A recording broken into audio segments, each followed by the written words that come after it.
أوريت زفطرت معراف 24 يسحاق نربقا خمز تمرعوا أبراهام عدمة زتصقب أرقيت نبره እግዚአብሔር ድማ ብኩሉ ባሪኽዎ ነበረ አብርሃም ካ ነተዓብ ግዙእ ቤቱ አዛዝ ኩሉ ገንዘቡ በጃኻኢድ ካብ ትሕተ ሰለፈ ያንብር ካብ ዋልድ ዞም አነ ኣብ ማእከሎም ዝነብር ዘለኹ ከንአናውያን ንወደይ ሰበይቲ ኸይተምጻኣሉ ብእግዚአብሔር አምላኽ ሰማይን አምላኽ ምድርን ኣምሕለካ ኣለኹ ናብ ሃገረይን ዓሌተይን ኬድካ ደኣ ንወደይ ይስሐቅ ሰበይቲ ኣምጻኣሉ በሎ እቲ ግዙእ ከዓ ምናልባሽ እታ ሰበይቲ ናብዛ ሃገር ክትመጽእ እንተ ዘይፈተወትከ ንወድኻ ናብታ ንስኻ ዝሓደግካያ ሃገር ዶ ብግዲ ክወስዶ እየ በሎ አብርሃም ድማ ንወደይ ናብ ኣኸይት ወስዶ ተጠንቀቕ እቲ ካብ ቤት ኣቦይን ካብታ ዝተወለድ ኩላ ሃገርን ዘውፃኣኒ ነዛ ምድሪ እዚኣ ንዘርእኻ ክህባ እየ ኢሉ ዝተዛረበንን ዝመሓለለይን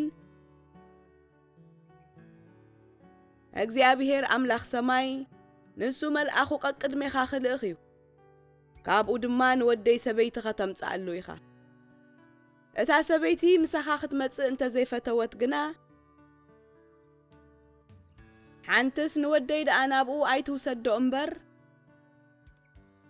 ንስኻ ካብዛ ማሕላይ እዚኣ ንጹህ ኢኻ በሎ እቲ ግዙእ ኢዱ ኣብ ትሕቲ ሰለፍ ጐይታኡ አብርሃም ኣንበረ ከምቲ ዝበሎ ገይሩ ድማ መሓለሉ እቲ ግዙእ ከዓ ካብ ኣግማል ጐይታኡ 10 ገመል ወሲዱ ካብ ኩሉ ዘዝጸበቐ ህያባት ናይ ጐይታኡ ሒዙ ተበገሰ ናብ መሶጶጣምያ ናብ ከተማ ናሆር ድማ ኸደ ኣጋምሸት በታ ኣዋልድ ማይ ዝወርዳላ ጊዜ ከዓ ኣብ ወጻኢ ከተማ ኣብ ጠቓ ዔላማይ ነተን ኣግማል ኣብረኸን ኦ እግዚአብሔር ኣምላኽ ጐይታይ አብርሃም ሎሚ ኾታ ኣገባግበለይ ንጐይታይ አብርሃም ከዓ ምሕረት ግበረሉ እንሆ ኣነ ኣብ ጥቓ ዝዓይኒ ማይ ደው ኢለ ኣለኹ ኣዋልድ እዛ ከተማ ከዓ ማይ ክወርዳ ይወፅ ኣለዋ እንሆ ከዓ ማይ ክሰቲ በጃኺ ዕትሮኺ ትሕት ኣብል እዮ ዝብላ ንሳ ከዓ ስተ ነግማልካ እውን ከስትየን እየ እትብለኒ ጓል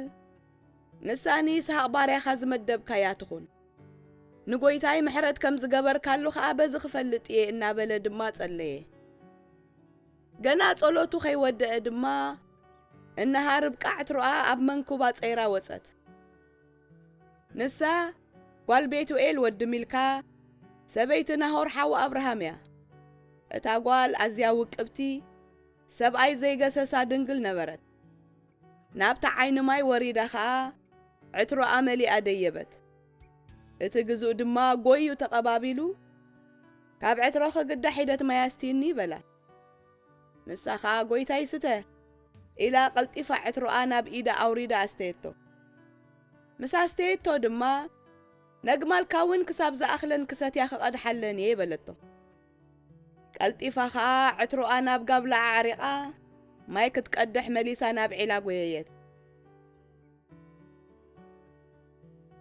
ቀልጢፋ ከዓ ዕትሮኣ ናብ ጋብላ ኣዕሪቓ ማይ ክትቀድሕ መሊሳ ናብ ዒላ ጐየየት ንሳ ከዓ ጐይታይ ስተ ኢላ ቀልጢፋ ዕትሮኣ ናብ ኢዳ ኣውሪዳ ኣስተየቶ ምስ ኣስተየቶ ድማ ነግማልካ እውን ክሳብ ዝኣኽለን ክሰትያ ክቐድሓለን እየ በለቶ ቀልጢፋ ከዓ ዕትሮኣ ናብ ጋብላ ኣዕሪቓ ማይ ክትቀድሕ መሊሳ ናብ ዒላ ጐየየት ንኹለን ኣግማሉ ከዓ ቀድሓትለን እቲ ሰብኣይ ድማ እግዚአብሔር መገዱ ኣቕኒዕሉ እንተኾነ ወይ እንተ ዘይኮነ ክፈልጥ ሱቕ ኢሉ ኣተኪሩ ይጥምታ ነበረ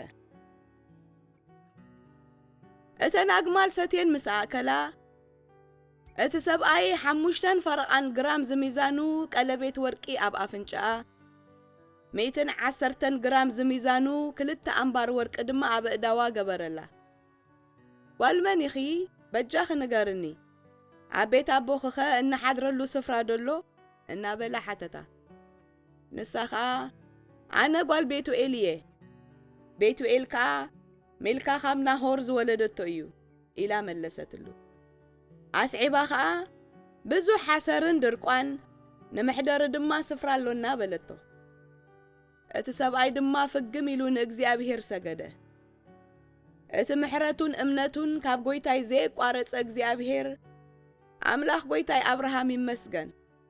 እቲ ሰብኣይ ድማ ፍግም ኢሉ ንእግዚአብሔር ሰገደ። እቲ ምሕረቱን እምነቱን ካብ ጎይታይ ዘይቋረጸ እግዚአብሔር ኣምላኽ ጎይታይ አብርሃም ይመስገን።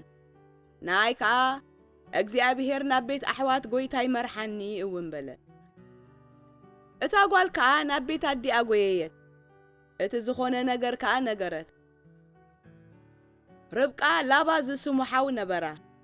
ብጉያ ወፂኡ ድማ ናብቲ ሰብኣይ ናብቲ ዓይኒ ማይ ከደ። ነቲ ኣብ ኣፍንጫ ዝነበረ ቀለቤትን ኣብ ኢድ ሓብቱ ዝነበረ ኣምባርን ምስ ረኣየ ርብቃ ሓብቱ ድማ እቲ ሰብኣይ ከምዚ ኢሉ ተዛሪቡን ንኽትብል ምስ ሰምዐ ናብቲ ሰብኣይ መጸ። እቲ ሰብኣይ ከዓ ምስተን ኣግማል ኣብ ጥቓ ዒላ ደው ኢሉ ነበረ። ኣታ ናይ እግዚአብሔር ብሩኽ ንዓ ንምንታይ ኣብ ግዳም ደው ትብል? ንኣኻ ቤት ነግማልካ ከዓ ሰፈር ኣዳልየልካ ኣለኹ በሎ። ሽዑ እቲ ሰብኣይ ናብ ቤት ኣተወ። ላባ ድማ ነተን ኣግማል ኣራገፈን፣ ዓሰርን ድርቋን ከዓ ሃበን። እቲ ሰብኣይን እቶም ምስኡ ዝነበሩ ሰባትን ኣጋሮም ምእንቲ ክሕጸቡ ማይ ሃቦም። መብልዕ ድማ ኣብ ቅድሚኡ ተቐረበ። ንሱ ግና ጉዳየይ ከይነገርኩስ ኣይበልዕን በለ። ላባ ከዓ ተዛረብ በሎ። ንሱ ድማ ኣነ ግዙ አብርሃሜ እግዚአብሔር ድማ ንጎይታይ ኣብዚሑ ባሪኽዎን ዓብይዎን እዩ። ኣባጊዕ ናሓን ብሩርን ወርቅን ገላውን ኣግራድን ኣግማልን ኣዱግን እውን ሂብዎ ኣሎ። ሳራ ሰበይቲ ጎይታይ ድማ ምስ ኣረገት ንጎይታይ ወዲ ወለደትሉ። ንኡ ከዓ ዘለዎ ኩሉ ሂብዎ ኣሎ። ጎይታይ ድማ ናብ ቤት ኣቦይን ናብ ዓሌተይን ኬድካ ዳኣ ንወደይ ሰበይቲ ኣምፅኣሎ እምበር ካብ ኣዋልድ እዞም ኣነ ኣብ ምድሮም ዝነብር ዘለኹ ከነኣናውያን ንወደይ ሰበይቲ ከይተምፅኣሉ ኢሉ ኣምሓለኒ። ሽዑ ከዓ ኣነ ንጎይታይ ምናልባሽ እታ ሰበይቲ ምሳይ ክትመጽእ እንተዘይደለየትከ በልክዎ። ንሱ ድማ እቲ ኣነ ኣብ ቅድሚኡ ዝመላለስ እግዚአብሔር መልኣኹ ምሳኻ ሰዲዱ መገድኻ ከቕንዓልካ እዩ እሞ ንወደይ ካብ ዓሌተይን ካብ ቤት ኣቦይን ሰበይቲ ከተምፅኣሉ ኢኻ። ናብ ዓሌተይ ምስ መጻእኻ ድማ ካብቲ ማሕላይ ክትነጽህ ኢኻ። እንተዘይሃቡኻ እውን ካብቲ ማሕላይ ንጹህ ክትከውን ኢኻ ኢሉ መለሰለይ። ሎሚ ከዓ ናብዛ ዓይኒ ማይ መጺኤ ኦ እግዚአብሔር ኣምላኽ ጎይታይ አብርሃም ኣነ ነዛ ዝኸዳ ዘለኹ መገዲ ኣቕንዓለይ። እንሆ ኣነ ኣብ ጥቓ ዛ ዓይኒ ማይ ደው ኢለ ኣለኹ። ማይ ክትቀድሕ እትወፅእ ኣነ ከዓ ካብ ዕትሮ ክኾታ ሒደት ማያስቲኒ ዝብላ ንሳ ድማ ስተ ነግማልካ እውን ክቐድሓለኒ እትብለኒ ጓል ንሳ እታ እግዚአብሔር ንወዲ ጎይታይ ዝመደባ ሰበይቲ ትኹን በልኩ። ገና ኣነ ብልበይ ምጽላይ ከይወዳእኹ እንሆ ርብቃ ዕትሮኣ ሓንጊጣ ወጸት፣ ናብ ዓይኒ ማይ ወሪዳ ድማ ቀድሐት። ኣነ ከዓ ኣስቲን ንኾታ በልክዋ። ቀልጢፋ ድማ ዕትሮኣ ካብ መንኩባ ኣውሪዳ ስተ ነግማልካ እውን ከስትየን እየ በለትኒ። ኣነ ሰቴኹ ነተን ኣግማል ድማ ኣስተየተን። ኣነ ከዓ ኣቲ ጓል መን ኢኺ ኢላ ሓተትክዋ። ንሳ ድማ ጓል ቤቱኤል ወዲ ናሆር ሜልካ ዝወለደትሉ እየ በለትኒ። ሽዑ ኣነ ቀለቤት ኣብ ኣፍንጫ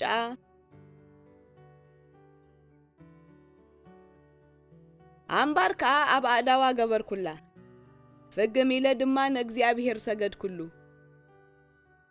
ጓል ሓዊ ጎይታይ ንወዱ ክወስድ ቅንዕቲ መንገዲ ንዝመርሓኒ ኣምላኽ ጎይታይ አብርሃም ኣመስገንኩ። ሕጂ ከዓ ንጎይታይ መጎስን እምነትን ትገብሩሉ እንተኾንኩም ንገሩኒ። ዘይትህቡኒ እንተኾንኩም ድማ ናበይ ከም ዘብል ክፈልጥ ንገሩኒ በሎም። ሽዑ ላባን ቤትኤልን እዚ ነገር እዚ ካብ እግዚአብሔር ዝመጸ እዩ፣ ክፉእ ኮነ ጽቡቕ ክንዛረብ ኣይንኽእልን ኢና። እነሃ ርብቃ ኣብ ቅድሜኻ ኣላ፣ ሒዝካ ያኺድ፣ ከምቲ እግዚአብሔር ዝበሎ ድማ ሰበይቲ ወዲ ጎይታኻ ትኹን ኢሎም መለሱሉ።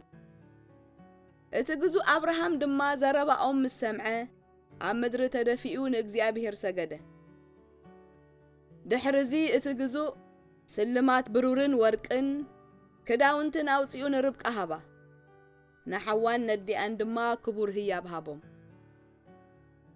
ንሱን እቶም ምስኡ ዝነበሩ ሰባትን ከዓ በሊዖም ሰትዮም ኣብኡ ሓደሩ ንጽቢሒቱ ምስ ተንስኡ ከዓ ናብ ጎይታይ ክምለስ ኣፋኑኒ በሎም ሓዋን ኣዲኣን ድማ እዛ ጓል 10 መዓልቲ ምሳና ትቐኒ ድሕሪኡ ክትከይድ በልዎ ንሱ ከዓ እግዚአብሔር መገደይ ካብ ኣቕንዓለይ ኣይተደናጉዩኒ ናብ ጎይታይ ክኸይድ ስደዱኒ በሎም ንሳቶም ነታ ጓል ፀዊዕና ክንሓታ በልዎ ንርብቃ ፀዊዖም ድማ ምስ እዚ ሰብኣይ ዝዶ ትኸዲ በልዋ ንሳ ድማ እወ ኸይድ በለቶ ሽዑ ንርብቃ ሓብቶምን ንሞግዚታን ነቲ ግዙእ አብርሃምን ንሰቡን ክኸዱ ሓደግዎም ንሳቶም ድማ ንርብቃ ኣታ ሓብትና እልፍ ኣላፋት ፍረይ ዘርእኽ ድማ ከተማታት ጸላእቶም ሲዒሮም ይሓዙ እናበሉ መረቕዋ ርብቃ ከዓ ምስ ኣግራዳ ኣብ ኣግማል ተወጢሐን ነቲ ሰብኣይ ሰዓባኦ ስለዚ እቲ ግዙእ ንርብቃ ሒዝዋ ኸደ ይስሐቅ ኣብ ምድሪ ነጌብ ይነብር ነበረ በታ መገዲ ዔላ ናይቲ ዝርእየኒ ህያው ኣምላኽ ኣቢሉ ከዓ ይመጽእ ነበረ ይስሐቅ ድማ ኣጋምሸት ምስ ኮነ ኸስተንትን ንመሮር ወፂኡ ነበረ ኣማዕዲኡ እንተረኣየ ከዓ ኣግማል ክመጻ ረኣየ ርብቃ ድማ ንይስሐቅ ረኣየቶ ቀልጢፈ ካብ ገመል ወሪዳ ከዓ ነቲ ግዙእ እቲ ኣመሮር ክቀባበለና ዝመጽእ ዘሎ ሰብኣይ እንታዋዩ ኢላ ሓተተቶ እቲ ግዙእ ድማ ንሱ ጎይታይ እዩ በላ ሽዑ መጎልበቢኣ ወሲዳ ተጎልበበት እቲ ግዙእ ድማ ዝገበሮ ኩሉ ነገር ንይስሐቅ ኣዘንተወሉ ይስሐቅ ከዓ ናብ ድንኳን ኣዲኡ ሳራ ኣእተዋ ተመርዓዋ ፈተዋውን ይስሐቅ ድማ እንሆ ድሕሪ ሞት ኣዲኡ ተደበሰ